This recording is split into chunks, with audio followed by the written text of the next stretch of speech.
Also how I start foreplay. And if there are any other similarities, then this won't last long and someone in the room will end up crying. It's probably you.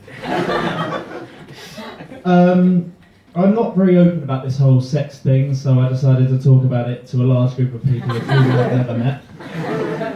My friend showed me this article on Facebook. It cropped up amongst the numerous cat videos and vines that seem to plague it nowadays. The article was 50 things guys shouldn't do during sex. So my friend and I started to go through this list of 50 things, or in my case, check off the list of 50 things that guys shouldn't do during sex. I began to get really worried. I literally felt my credibility as a man get up and fuck off. I was cold, scared, and emotionally vulnerable. But I have a couple of things wrong with this list. Sex sin number 1. Who knew blowing your nose was a sex sin? If it needs a blow, it will get a blow. Sadly, that's not a motto I could get girls to follow. In all seriousness, I don't want my mucus spewing all over the person I'm with. Snot is not a sexy fluid. Trust me, I know it's just not. It's just not. Sex sin number 2. Socks. What the fuck? Why are socks a sex sin? I have bad blood circulation. My feet get cold. And if they get cold, they cramp. Do you know how hard it is to maintain a mediocre display in the bedroom when even your toes are like, fuck this shit? I'd rather feel this pain than go through that trauma. We as men need warm feet.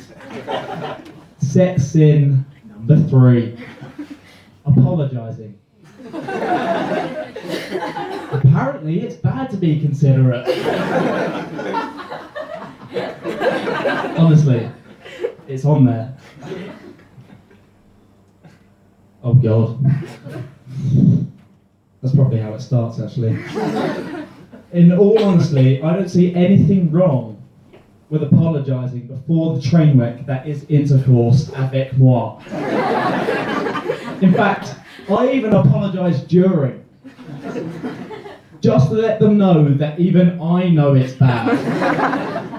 Hell, I'll apologise after as well, just to let them know we're still on the same page. I don't want them thinking I'm deluded.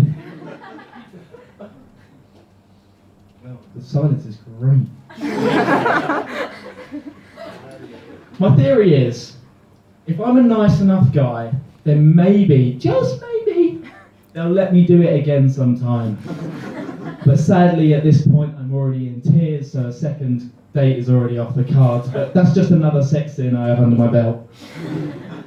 The last sex sin I'm going to leave you all with is the big one. Sex sin number 4, sex talk.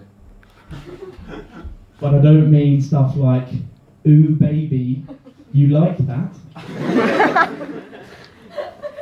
I mean stuff like small talk during sex. And I am a sucker for this. Just because I like to talk doesn't mean I'm not involved in the moment. I would very much like to be involved in the moment.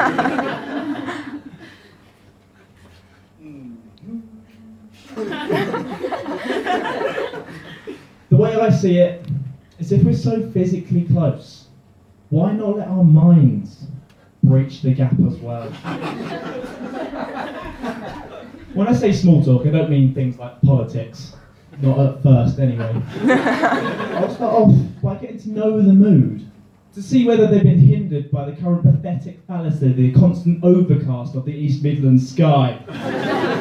And once I know how they feel about the bitter chills outside, I'll pull them close. Real close. Still, with the mediocrity continuing below. And when I know our minds have breached that gap, I and our emotions have entwined, and we have become one. I will ask them the ultimate question. What are your views on immigration? Do you prefer them in or out? And this is vital in a future girlfriend test, okay? Because, of course, I'll be running it because I am a needy, lonely man, but their answer is everything. If they reply out, fuck this shit, this is not any good, they're either UKIP or BNP and I'm not having none of it.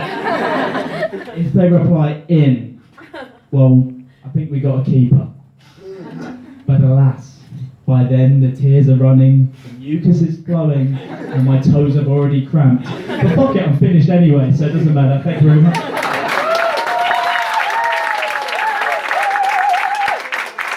Well, Mike.